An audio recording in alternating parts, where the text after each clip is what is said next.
जब मोहब्बत जीत गई। कॉलेज के पहले दिन बारिश कुछ ज्यादा ही तेज थी। आयरा अपनी स्केचबुक को सीने से लगाए लाइब्रेरी की सीढ़ियों से उतर रही थी कि अचानक उसका पैर फिसल गया। लेकिन इससे पहले वो गिरती, उससे पहले किसी ने उसका हाथ थाम लिया। वो रेहान था, अजनबी, लेकिन उसकी आंखों में अजीब सा अपनापन था। कुछ सेकंड दोनों एक दूसरे को देखते रहे, जैसे उस बारिश ने दो जिंदगियों को एक ही पल में जोड़ दिया हो। रेहान ने धीरे से कहा, आराम से कदम रखिए। बारिश में गीली ज़मीन पर लोग अक्सर ज़्यादा फिसलते हैं। लेकिन आयरा बिना कुछ कहे वहाँ से चली गई, लेकिन रेहान वहीं खड़ा रहा, उस एहसास को समझने की कोशिश करता हुआ जो अचानक उसके दिल में उतर आया था।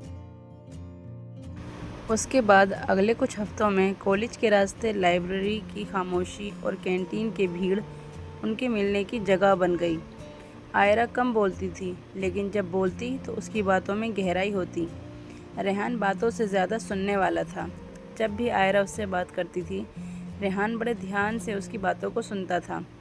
और शायद यही वजह थी कि आयरा पहली बार किसी के सामने खुद को पूरा महसूस करने लगी।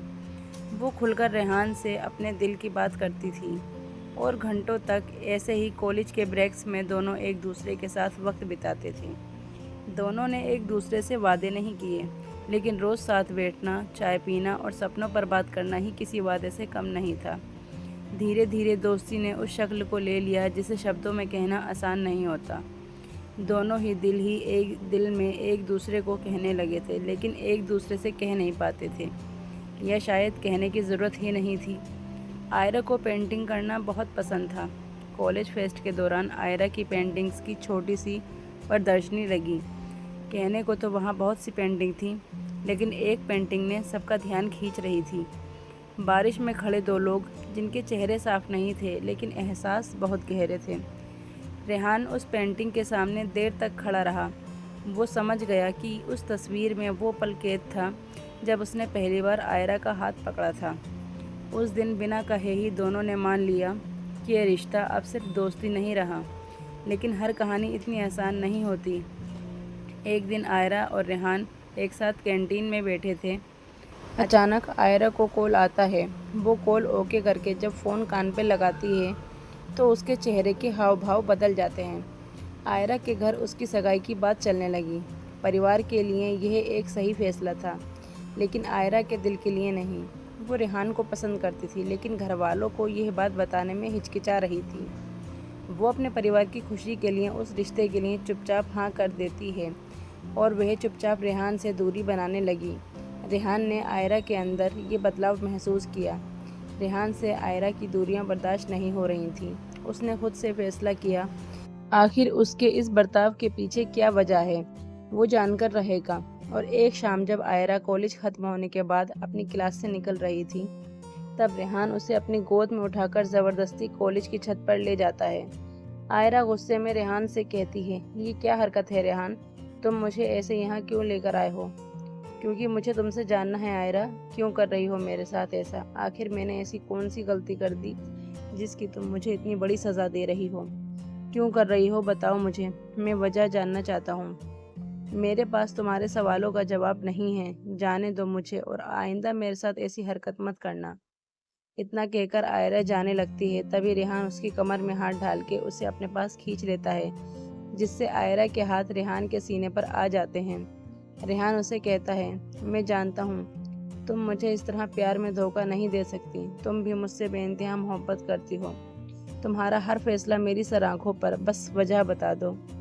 उसने सवाल कर ही लिया। रेहान के सवाल करते ही आयरा फूट के रो पड़ी। उसने रेहान को अब सारा सच बता दिया। आयरा की बात सुनकर रेहान को उस पर गुस्सा आने लगा।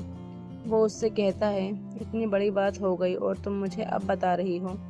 क्या तुमने सच में मुझसे कभी प्यार किया था, या फिर मैं तुम्हारे लिए बस एक टाइम पास था? नहीं, तुम तो मेरे लिए ज़िंदगी का वो खूबसूरत एहसास हो जिसे मैंने सिर्फ तुम्हारे साथ जिया है। तो क्या तुम इस रिश्ते के लिए मना नहीं कर सकती? मैं अपने माँ बाप के खिलाफ नहीं जा सकती। परसों मेरी सगाई है और मैं नहीं चाहती मेरी वजह से उनकी बदनामी हो। मेरे घर वालों ने मेरे लिए बहुत कुछ किया है, उनकी खुशी की खातिर मैं इतना तो कर ही सकती हूँ। तो मुझसे दूर जाने का फैसला कर चुकी हो तुम। तुम हमेशा मेरे दिल में रहोगे, एक खूबसूरत याद बनकर, लेकिन ज़िंदगी में नहीं। उस रात दोनों ने अलग होने का फैसला किया, लेकिन हालात ने उन्हें खामोश कर दिया। कॉलेज का आखिरी दिन आया। खाली क्लासरूम, वही बेंच और दो लोग जिनके बीच अब अनकहे दर्द की दीवार थी। रेहान ने कहा, वह आयरा को रोकना चाहता है लेकिन बांधना नहीं। आयरा ने जवाब दिया कि वो इस प्यार को हार नहीं मानती, बस सही वक्त का इंतज़ार करना चाहती है। दोनों अलग हुए, लेकिन दिलों में ये भरोसा था कि अगर ये प्यार सच्चा है तो किसी मोड़ पर वापस ज़रूर मिलेगा। 5 साल बीत गए। दोनों ने ज़िंदगी को अपने अपने रास्तों पर आगे बढ़ाया, लेकिन दिल कहीं रुका रहा। आयरा ने पेंटिंग को अपना करियर बना लिया और रेहान मीडिया की दुनिया में अपनी पहचान। एक दिन शहर की आर्ट गैलरी में आयरा की प्रदर्शनी लगी। नाम था आखिरी लेक्चर। रेहान वहां पहुंचा बिना किसी उम्मीद के, लेकिन जब तक उसने आयरा को सामने देखा तो वक्त जैसे ठहर गया, जैसे उन दोनों के सिवा वहां कोई है ही नहीं। आयरा चलकर रेहान के पास उसके सामने खड़ी हो गई। कैसे हो तुम? वैसा ही जैसा तुम मुझे छोड़कर गई थी। तुम कैसी हो? तुम्हारी तो शादी भी हो गई होगी। और अगर मैं कहूँ कि मेरी शादी नहीं हुई है तो? रेहान हैरान हो जाता है। आयरा ने बताया कि उसने उस सगाई को कभी आगे नहीं बढ़ाया। उसने अपने लिए जीने की हिम्मत जुटाई थी और अपने माँ बाप के सामने ये शादी न करने की इच्छा जाहिर की थी। और आज वह किसी मजबूरी के साथ नहीं, बल्कि अपने फैसले के साथ खड़ी थी। तुम्हारी ज़िंदगी में कोई लड़की आगे? आयरा के कुछ और कह पाती। रेहान ने कहा कि उसने कभी किसी और को उस जगह नहीं आने दिया जहां आयरा थी। दोनों को एहसास हुआ कि ये प्यार वक्त से कमज़ोर नहीं हुआ, बल्कि और पक्का हो गया था। कुछ महीनों बाद वही कॉलेज, लेकिन इस बार वजह अलग थी। दोनों अपने पुराने प्रोफेसर से मिलने आए थे। वहीं आयरा ने रेहान से कहा कि अब वे इस रिश्ते को नाम देना चाहती है। रेहान ने बिना किसी बड़े डायलॉग के उसका हाथ थाम लिया, वही हाथ जिसे उसने सालों पहले बारिश में पकड़ा था। ये जवाब काफ़ी था। आयरा ने अपने घर वालों के सामने रेहान से शादी करने की इच्छा जाहिर की। उसने बताया कि वो और रेहान एक दूसरे से बहुत प्यार करते हैं और शादी करना चाहते हैं। रेहान भी अपने घर वालों से आयरा से शादी करने की बात कहता है और दोनों के ही घर वाले अपने बच्चों की खुशी की खातिर इस शादी के लिए मान जाते हैं। आखिरकार वो दिन आ जाता है जब दोनों हमेशा के लिए एक दूसरे के हो जाते हैं। शादी सादगी से हुई। कुछ करीबी लोग, रिश्तेदार और बस कुछ दोस्त। हल्की मुस्कानें और बहुत सारा सुकून। कोई शोर नहीं था, बस दो लोग थे जो एक लंबा इंतज़ार जीत चुके थे। शादी के बाद दोनों उसी कॉलेज के बेंच पर बैठे जहां से उनकी कहानी शुरू हुई थी। बारिश फिर से हो रही थी, लेकिन इस बार गिरने का डर नहीं था, क्योंकि साथ था।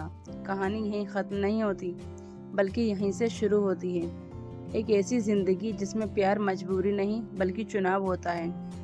कुछ मोहब्बतें देर से मिलती हैं ताकि ज़िंदगी भर का सुकून दे सकें। स्टोरी पसंद आई हो तो वीडियो को लाइक और शेयर करना ना भूलें। आगे ऐसे ही दिल छू लेने वाली कहानियाँ पढ़ने के लिए चैनल को ज़रूर से सब्सक्राइब करें, जिससे आने वाली सभी वीडियो की नोटिफिकेशन आपको मिलती रहे।